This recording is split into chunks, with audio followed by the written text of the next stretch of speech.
بیت المقدس مسلمانوں کا قبلہ اول ہے، اس میں کوئی شک نہیں کہ بیت المقدس یہودیوں، عیسائیوں اور مسلمانوں تینوں کے ریلیجن کے لیے مقدس مقام کی حیثیت رکھتا ہے۔ حضرت سلیمان علیہ نبینا علیہ الصلوۃ والسلام نے انسانوں سے نہیں بلکہ جنوں کی ایک جماعت سے اس کام کو کروانا شروع کیا، اس لیے اس عمارت کو ہیکل سلیمانی بھی کہا جاتا ہے۔ آقائے کائنات جناب محمد رسول اللہ صلی اللہ تعالیٰ علیہ وسلم کی ہجرت کے 1 سال 5.5 مہینے کے بعد قبلے کی تبدیلی ہوئی اور اللہ پاک نے پیارے آقا علیہ الصلوۃ والسلام کی خواہش کے مطابق مسلمانوں کا جو کعبہ ہے، قبلہ ہے، وہ کعبہ کو فرما دیا۔ اس مقام پر آج بھی مسجد قبلتین قائم ہے۔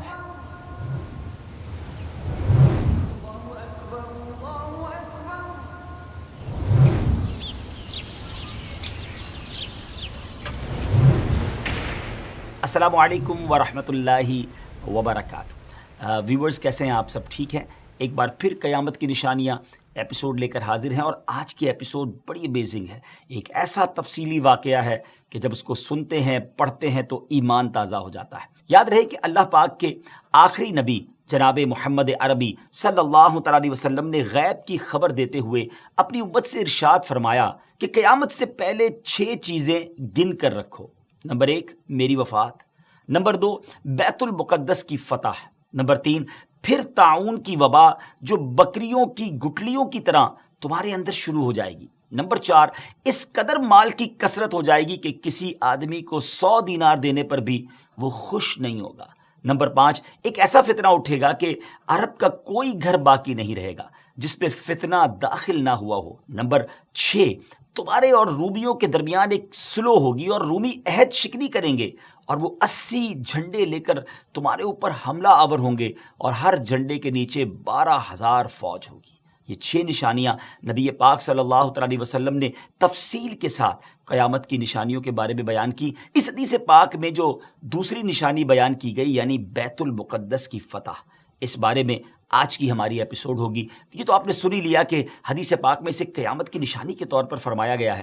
اس بارے میں مزید بات کرنے سے پہلے آئیے پہلے ذرا بیت المقدس کے بارے میں کچھ سنتے ہیں کہ یہ کس جگہ کو کہا جاتا ہے اور اس کی تاریخ کیا ہے۔ بیت المقدس مسلمانوں کا قبلہ اول ہے۔ یہ فلسطین کے شہر القدس میں واقع ہے۔ بعض نے اس شہر کو بھی بیت المقدس کہا ہے۔ بیت المقدس کی تاریخ دیکھیں تو اس میں کوئی شک نہیں کہ بیت المقدس یہودیوں، عیسائیوں اور مسلمانوں تینوں کے ادیان یعنی تینوں کے ریلیجن کے لیے مقدس مقام کی حیثیت رکھتا ہے۔ اس کو القدس کا نام کیوں دیا گیا؟ اس کے بارے میں حکیم الامت مفتی احمد یار خان نعیمی رحمۃ اللہ تعالی لکھتے ہیں کہ چونکہ اس زمین میں حضرات انبیاء کے مزارات بہت ہیں، اس لیے اسے قدس کہا جاتا ہے۔ زمین کا یہ ٹکڑا انبیاء اور صلحاء یعنی نیک لوگوں کا مرکز رہا ہے۔ حضرت سیدنا سلیمان علیہ نبینا علیہ الصلوۃ والسلام کا مزار مبارک اور عالم اسلام کی مشہور و معروف مسجد اقصیٰ بھی اسی شہر میں واقع ہے۔ رہی یہ بات کہ اس کا سنگ بنیاد کب رکھا گیا، تو اس بارے میں یہ کہا جاتا ہے کہ کعبہ معظمہ کی بنیاد ڈالنے کے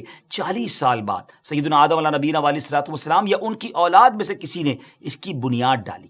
پھر اس کی تعمیر حضرت سیدنا سام بن نوح علیہ نبینا علیہ الصلوۃ والسلام نے کی۔ پھر ایک عرصے کے بعد حضرت سیدنا داؤد علیہ نبینا علیہ الصلوۃ والسلام نے بیت المقدس کی بنیاد اسی مقام پر رکھی جہاں حضرت سیدنا موسیٰ علیہ نبینا علیہ الصلوۃ والسلام کا خیمہ نصب کیا گیا تھا۔ اس عمارت کے پورا ہونے سے قبل حضرت سیدنا داؤد علیہ نبینا علیہ الصلوۃ والسلام کی دنیا سے وفات کا وقت قریب آ گیا، تو اب آپ نے اپنے بیٹے حضرت سیدنا سلیمان علیہ نبینا علیہ الصلوۃ والسلام کو اس کو مکمل کرنے کی وصیت فرمائی۔ حضرت سلیمان علیہ نبینا علیہ الصلوۃ والسلام نے کمال کا انتظام کیا۔ آپ نے انسانوں سے نہیں بلکہ جنوں کی ایک جماعت سے اس کام کو کروانا شروع کیا۔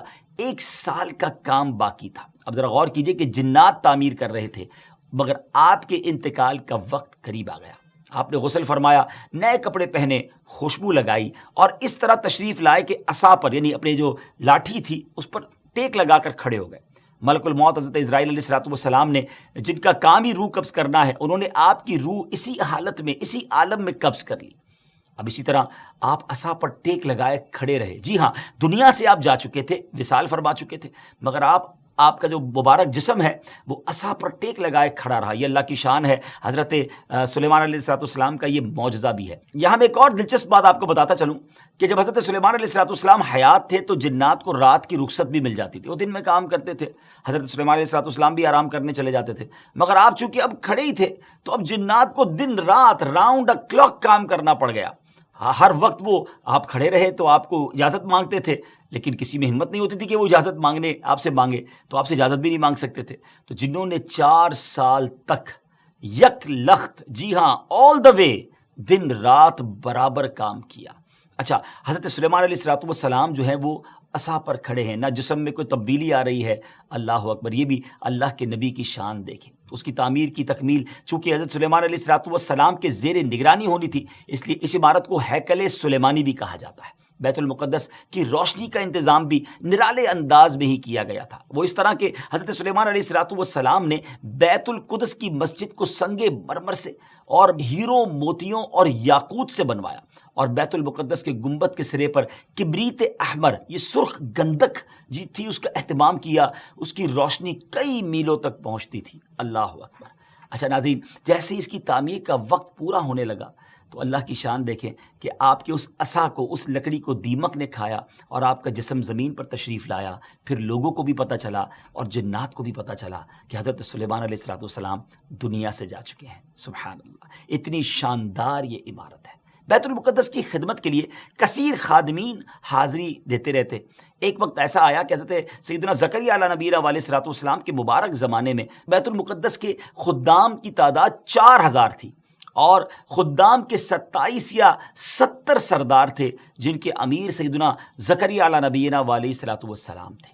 حضرت سیدنا آدم علیہ السلام سے لے کر حضرت سیدنا موسیٰ علیہ نبینا علیہ السلام تک کعبہ یعنی بیت اللہ شریف ہی کعبہ رہا. پھر حضرت سیدنا موسیٰ علیہ نبینا علیہ السلام سے لے کر حضرت سیدنا عیسیٰ علیہ السلام تک بیت المقدس قبلہ رہا. جب آقائے کائنات جناب محمد رسول اللہ صلی اللہ تعالیٰ علیہ وسلم کی آمد ہوئی اور آپ نے اعلان نبوت فرما کر اسلام کی تعلیم اور اشاعت کا سلسلہ شروع کیا، تو مکہ مبارک میں جتنا عرصہ رہے اس وقت تک بھی مسلمان بیت المقدس کی طرف رخ کر کے عبادت کرتے تھے. پھر نبی پاک علیہ السلام نے مدینے کی طرف ہجرت فرمائی، اور ہجرت کے بعد مدینہ منورہ میں بھی مسلمان 16 یا 17 مہینے تک بیت المقدس کی طرف ہی رخ کر کے نمازیں پڑھتے رہے. ہجرت کے 1 سال 5.5 مہینے کے بعد 15ویں رجب پیر کے دن مسجد بنی سلمہ میں نماز ظہر کے درمیان قبلے کی تبدیلی ہوئی، اور اللہ پاک نے پیارے آقا علیہ السلام کی خواہش کے مطابق مسلمانوں کا جو کعبہ ہے، قبلہ ہے، وہ کعبہ کو فرما دیا، اور اب مسلمان کعبے کی طرف رخ کر کے نماز ادا کرنے لگے. اس مقام پر آج بھی مسجد قبلتین قائم ہے. حضرت سلیمان علیہ السلام کے بعد بنی اسرائیل کے زوال کے ساتھ ہی بنی اسرائیل 2 حصوں میں منقسم ہو گئے، تقسیم ہو گئے. ہیکل سلیمانی کی عزت میں بھی کمی آ گئی. ویسے تو ہیکل سلیمانی پر کئی حملے ہوئے، مگر ایران کے بادشاہ بخت نصر نے جو فلسطین پر حملہ کیا تھا اس میں ہیکل سلیمانی کو مکمل طور پر مسمار کر دیا اور بڑے پیمانے پر یہودیوں کا قتل عام کیا. تورات جلا دی گئی، اور اس وقت یہودی غلاموں کو دریائے فرات کے کنارے آباد کیا گیا، اور انہوں نے اس بستی کا نام تل ابیب رکھا. اس کے بعد ایران کے پہلے کسرا خسرو نے یہودیوں کو واپس فلسطین جانے کی اجازت دے دی. تب وہ جنوبی فلسطین میں آ کر آباد ہوئے اور ہیکل سلیمانی کی اثر نو تعمیر کی. مگر یہ تعمیر بھی زیادہ عرصے قائم نہ رہ سکی، اور 70 عیسوی میں روم کے بادشاہ توتس نے ایک مرتبہ پھر ہیکل سلیمانی پر حملہ کیا، اسے مسمار کر دیا، اور یہودیوں کو فلسطین کے جنوبی حصے سے بھی نکال دیا. یوں فلسطین مکمل طور پر یہود سے خالی ہو گیا تھا. حضرت عمر فاروق رضی اللہ تعالیٰ عنہ کے عہد خلافت میں جب فلسطین فتح کیا گیا، اس وقت وہاں عربی النسل قبائل آباد تھے. اسلامی لشکر کے سپہ سالار سیدنا ابو عبیدہ بن جراح رضی اللہ تعالیٰ عنہ نے فتح یرموک کے بعد اسلامی لشکر کے ساتھ آپ دمشق آ چکے تھے. آپ نے اپنے اصحاب سے مشورہ کیا کہ قیصاریہ روانہ ہو یا بیت المقدس. حضرت سیدنا معاذ بن جبل رضی اللہ تعالیٰ عنہ کے مشورے پر عمل کرتے ہوئے سیدنا فاروق اعظم رضی اللہ تعالیٰ عنہ کی بارگاہ میں ایک مکتوب روانہ کیا گیا، دونوں شہروں میں سے کس شہر کا انتخاب کیا جائے. سیدنا فاروق اعظم رضی اللہ تعالیٰ عنہ نے جلیل القدر صحابہ کرام علیہ رضوان سے جب مشورہ کیا تو مولا علی شیر خدا کرم اللہ تعالیٰ وجہ الکریم نے فرمایا کہ اے امیر المومنین، آپ اسلامی لشکر کو بیت المقدس کی طرف روانگی کا حکم دیں. وہ پہلے بیت المقدس کو فتح کرے پھر کیساریہ کی طرف جائیں، کیونکہ رسول پاک علیہ الصلوۃ والسلام نے پہلے مجھے بیت المقدس کی فتح اور بعد میں کیساریہ کی فتح کی خوشخبری دی تھی۔ یہ سن کر سیدنا فاروق اعظم رضی اللہ تعالیٰ عنہ نے فرمایا، اے ابو الحسن آپ نے سچ کہا۔ پھر سیدنا ابو عبیدہ بن جراح رضی اللہ تعالیٰ عنہ کی طرف پہلے بیت المقدس اور پھر کیساریہ روانگی کا حکم لکھ کر روانہ کر دیا۔ ڈیئر ویورز، ہے نا بڑی عجیب داستان، بڑی ایمان افروز داستان۔ سیدنا ابو عبیدہ بن جراح رضی اللہ تعالیٰ عنہ کو جیسے ہی امیر المومنین کا مکتوب ملا، آپ نے روزانہ 5000 مجاہدین لشکر بیت المقدس روانہ شروع کر دیے، یعنی 5000 مجاہدین ڈیلی روانہ ہوئے۔ بیت المقدس کا جو قلعہ تھا، جو فورٹ تھا، وہ بڑا مضبوط تھا۔ رومیوں نے یرموک کا حال سن کر پوری تیاری کر رکھی تھی۔ اسلامی لشکر کے جاتے ہی انہوں نے قلعے کا محاصرہ کیا، اس کو سراؤنڈ کر لیا۔ حضرت ابو عبیدہ بن جراح رضی اللہ عنہ کے حکم سے روزانہ اس فورٹ پر، اس قلعے پر حملہ کیا جاتا۔ 11 دن تک حملہ کرتے رہے، مگر کوئی خاص پیش رفت نہ ہوئی، کوئی پروگرس نہ ہو رہی تھی۔ 11ویں دن خود سیدنا ابو عبیدہ بن جراح رضی اللہ تعالیٰ عنہ سیدنا خالد بن ولید رضی اللہ تعالیٰ عنہ تشریف لائے۔ مجاہدین نے تکبیر و تحلیل کی صدائیں بلند کی، خوب نعرے لگائے، تو رومیوں کو بھی معلوم ہو گیا کہ اسلامی لشکر کا کوئی بڑا سردار آ گیا ہے۔ وہ سب پریشان ہوئے، اپنے سب سے بڑے راہب قمامہ کے پاس گئے اور ساری صورتحال بیان کی۔ جب اسے معلوم ہوا کہ مسلمانوں کا سردار آ گیا ہے، وہ بہت پریشان ہوا اور کہنے لگا، اب تمہاری ہلاکت نزدیک ہے، کیونکہ میں نے پچھلی کتابوں میں پڑھا ہے کہ ملک شام کو محمد الرسول اللہ صلی اللہ تعالیٰ علیہ وسلم کا ایک سرخ رنگ کا صحابی فتح کرے گا۔ اگر یہ وہی سردار ہے تو صلح کے علاوہ اب تمہارے پاس کوئی دوسری صورت نہیں ہے۔ پھر وہ اسلامی لشکر کے سپہ سالار کو دیکھنے کے لیے قلعے کے دیوار پر آیا۔ سیدنا ابو عبیدہ بن جراح رضی اللہ تعالیٰ کو بلایا۔ آپ رضی اللہ تعالیٰ جب آگے گئے تو ان سے بھی وہی بات کی۔ حضرت ابو عبیدہ بن جراح نے کہا، یا تو تم اسلام قبول کر لو یا جزیہ دے کر امان حاصل کر لو، پھر ہم سے جنگ کرنے کے لیے تیار ہو جاؤ۔ لیکن اس راہب قمامہ نے سیدنا ابو عبیدہ بن جراح رضی اللہ تعالیٰ کی بات کا کوئی جواب نہ دیا، فقط خاموشی سے وہ بس آپ کو دیکھتا رہا اور پھر واپس چلا گیا۔ اس نے اپنی قوم سے کہا کہ یہ وہ شخص نہیں ہے جس کے بارے میں میں نے کتابوں میں پڑھا ہے، لہٰذا تم ان سے جنگ کرتے رہو، یہ تمہارا بال بھی بیکا نہیں کر سکتے۔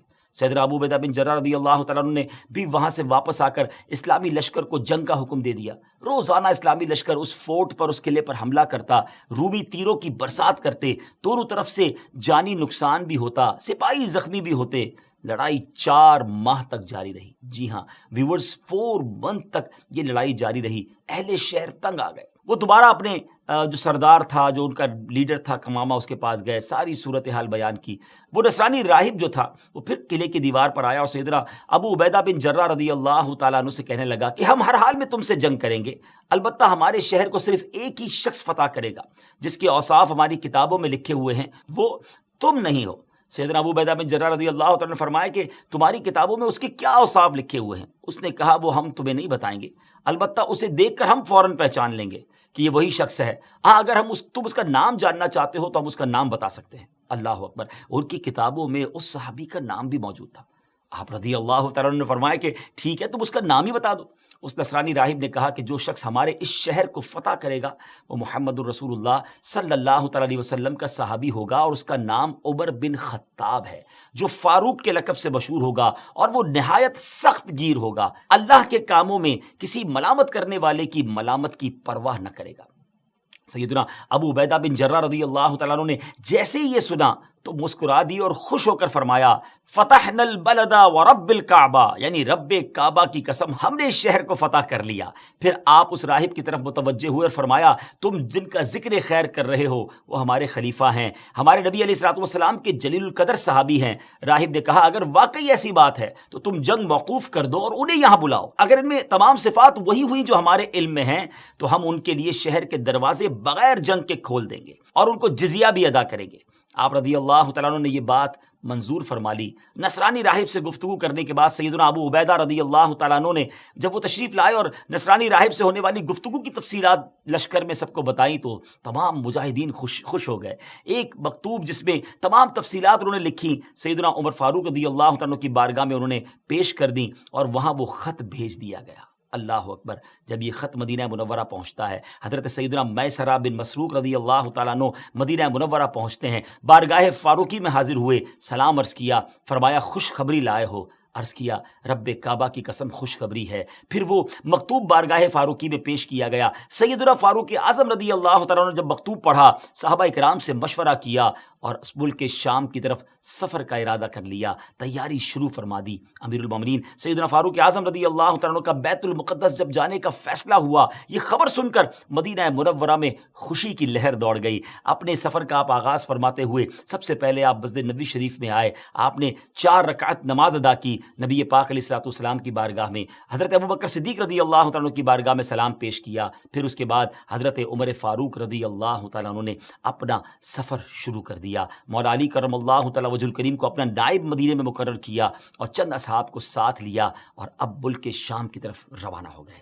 آپ رضی اللہ تعالیٰ کے سفر کی یہ نوعیت ہوتی تھی کہ نماز فجر کے بعد سفر طے فرماتے اور ظہر کے وقت کسی مقام پر ٹھہر جاتے، وہاں اپنے اصحاب کو واعظ و نصیحت فرماتے، اللہ عز و جل کا خوف، عبادت کا تذکرہ، آخرت وغیرہ پر مشتمل بیان فرماتے اور اس کے بعد ستو اور کھجور وغیرہ سے اپنا لنچ کرتے تھے۔ کیسا سادہ کھانا تھا امیر المومنین کا۔ جن جن راستوں سے آپ گزرتے تھے وہاں کے لوگ اپنے مقدمات، اپنی عرضیاں لے کر آپ کے پاس آتے، قرآن و حدیث کی روشنی میں آپ ان کا فیصلہ بھی فرماتے جاتے، یہاں تک کہ ملک شام کی سرحد میں داخل ہو گئے۔ اللہ اکبر! آپ نے عربی شاہ سواروں کا ایک قافلہ دیکھا۔ سیدنا زبیر بن عوام رضی اللہ تعالیٰ کو وہ آگے بھیجا کہ معلوم کرو یہ لوگ کون ہیں۔ تو حضرت زبیر بن عوام رضی اللہ تعالیٰ نے خبر دی کہ حضور جو لشکر اس وقت آپ کا بیت المقدس میں انتظار کر رہا ہے، اس لشکر والوں نے ایک دستہ بھیجا ہے کہ خوشخبری لے کر آئیں کہ امیر المومنین تشریف لا چکے ہیں یا نہیں۔ پھر وہ قافلہ سیدنا فاروق اعظم رضی اللہ تعالیٰ کی بارگاہ میں حاضر ہوا، ہدیہ سلام کے بعد کہا، مصافحہ کیا، دست بوسی کی، اور فاروق اعظم رضی اللہ تعالیٰ نے ان سے پوچھا کہ تم لوگ یہاں کس لیے آئے ہو؟ عرض کی حضور اے امیر المومنین، آپ کی تشریف آوری کے انتظار میں پورا اسلامی لشکر اپنی آنکھیں بچھائے، پلکیں بچھائے ہوئے ہے اور گردنیں اٹھا اٹھا کر لوگ مدینہ منورہ سے آنے والے راستے پر نظریں جمائے ہوئے ہیں۔ ہر شخص آپ کے دیدار کے لیے بے چین ہے۔ لہٰذا اسلامی لشکر کے سپہ سالار امین الامت حضرت سیدنا ابو عبیدہ بن جراح رضی اللہ تعالی عنہ نے آپ کی بارگاہ میں خبر معلوم کرنے کے لیے بھیجا ہے۔ حضور اگر آپ اجازت دے دیں تو میں جلدی واپس جا کر لشکر کو آپ کی آمد کی خوشخبری سنا دوں۔ آپ رضی اللہ تعالیٰ عنہ نے اسے اجازت دے دی۔ اس قافلے نے لشکر اسلام میں پہنچ کر سب کو خبر دے دی کہ الحمدللہ امیر المومنین شام کی حدود میں داخل ہو گئے ہیں۔ ہر شخص چاہتا تھا کہ وہ جائے استقبال کے لیے، مگر سیدنا ابو عبیدہ بن جراح رضی اللہ تعالیٰ عنہ نے لشکر کو وہیں ٹھہرنے کا حکم دیا اور خود امیر المومنین کی بارگاہ میں استقبال کے لیے حاضر ہو گئے۔ سیدنا ابو عبیدہ بن جراح رضی اللہ تعالیٰ عنہ کا قافلہ امیر المومنین کے اس مدینے سے آنے والے مدنی قافلے سے ملا۔ سیدنا ابو عبیدہ بن جراح اپنی اونٹنی پر سوار ہو کر آئے تھے۔ آپ نے اپنی اونٹنی بٹھائی، نیچے اترے، امیر المومنین کی خدمت میں ہدیہ سلام پیش کیا، مصافحہ کیا، گلے ملے، بقیہ اصحاب نے بھی اس طرح ملاقات کی۔ پھر یہ قافلہ اسلامی لشکر کی طرف روانہ ہوا۔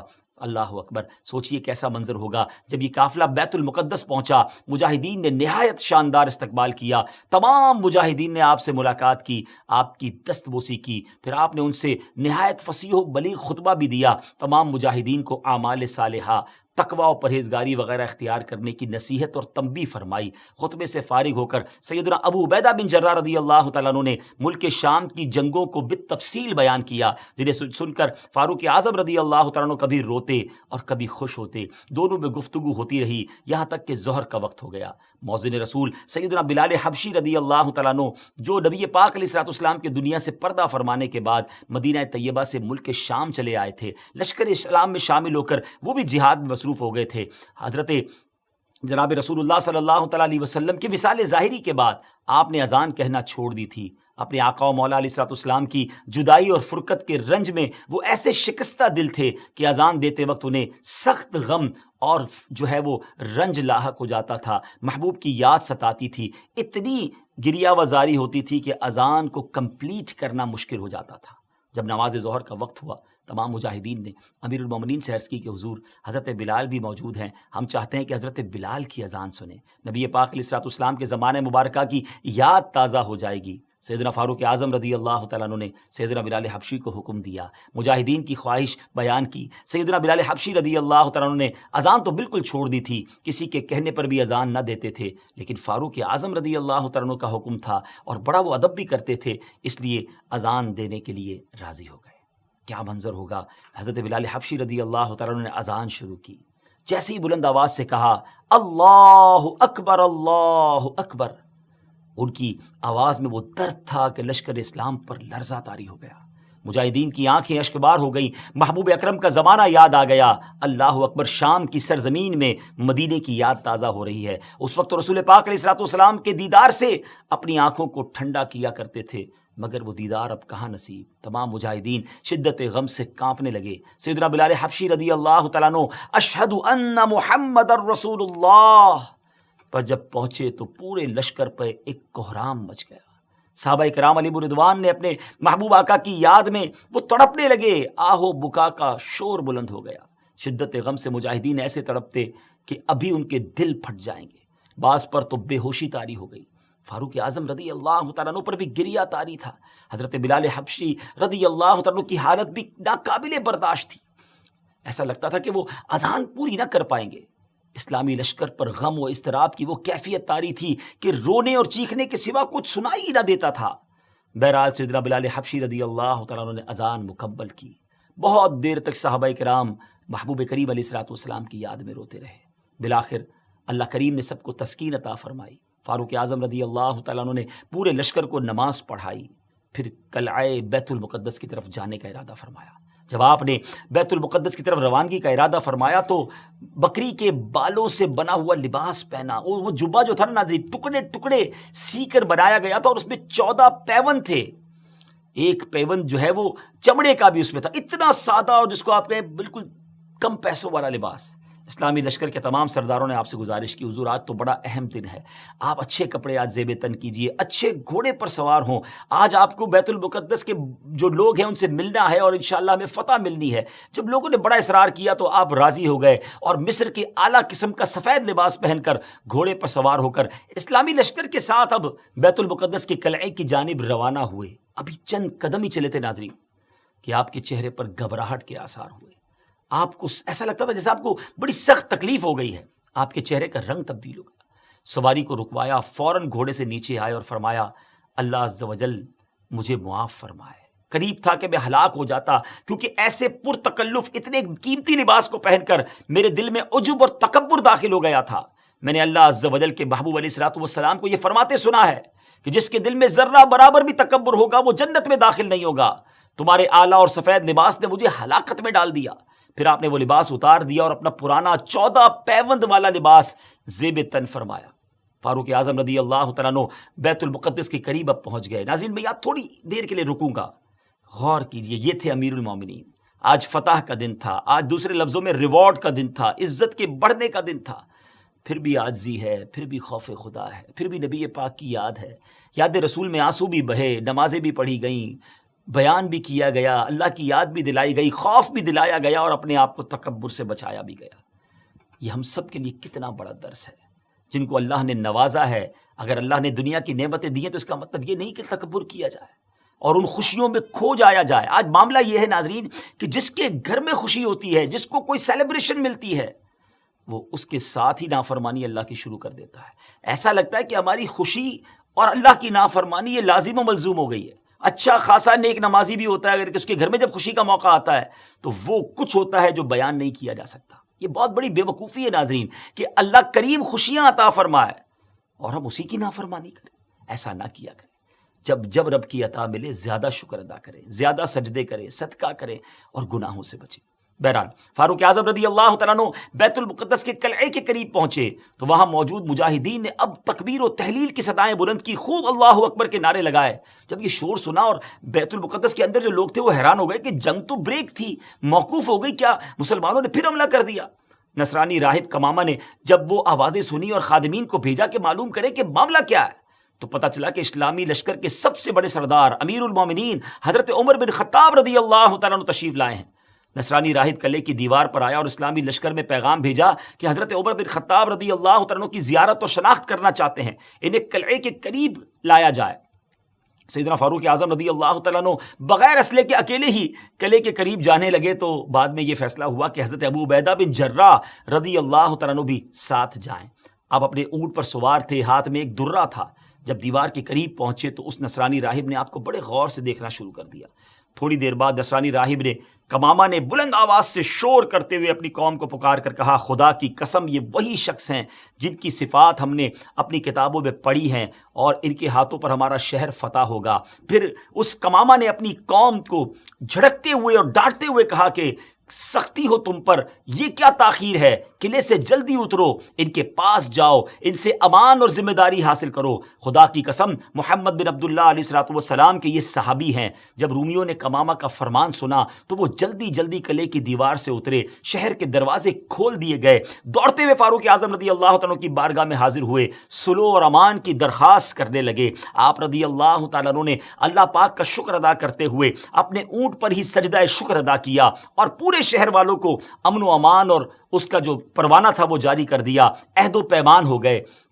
دوسرے دن آپ رضی اللہ تعالیٰ عنہ نے بعد نماز فجر عظیم و شان فتح و نصرت کے ساتھ بیت المقدس کے قلعے میں داخلہ فرمایا۔ اس کے بعد کئی 100 سال تک بیت المقدس مسلمانوں کے قبضے میں رہا۔ بعد ازاں تقریباً 11ویں صدی عیسوی میں بیت المقدس عیسائیوں کے قبضے میں چلا گیا، جسے سلطان صلاح الدین ایوبی رضی اللہ تعالیٰ عنہ نے 1187 عیسوی میں دوبارہ فتح کیا اور بیت المقدس دوبارہ مسلمانوں کے قبضے میں آ گیا، اور پہلی جنگ عظیم تک ترک عثمانیہ خلافت کے زیر انتظام رہا۔ اللہ پاک ہمیں اپنی نعمتوں کا شکر بجا لانے کی توفیق عطا فرمائے اور ہمیں پھر قبلہ اول نصیب فرمائے۔ بہرحال ناظرین، ہم نے یہ جو آج ایپیسوڈ سنی ہے بیت المقدس کی فتح، اس کا مطلب یہ ہوا کہ یہ نشانی پہلے بھی ہو چکی ہے، اور ہم اللہ سے دعا کرتے ہیں کہ ایک بار پھر ہمیں بیت المقدس مسلمانوں کا قبلہ اول نصیب فرمائے۔ تو یہ آج کی نشانی، قیامت کی نشانی جو تھی وہ ہم نے سنی، اور امید ہے کہ اس سے بہت ساری معلومات بھی ملی، ہمیں لیسن بھی ملے۔ اللہ مجھے اور آپ کو عمل کرنے کی توفیق عطا فرمائے۔ انشاءاللہ اگلے ایپیسوڈ میں ایک اور قیامت کی نشانی لے کر حاضر ہوں گے۔ ہمیں اپنی دعاؤں میں یاد رکھیے گا۔ السلام علیکم ورحمۃ اللہ وبرکاتہ۔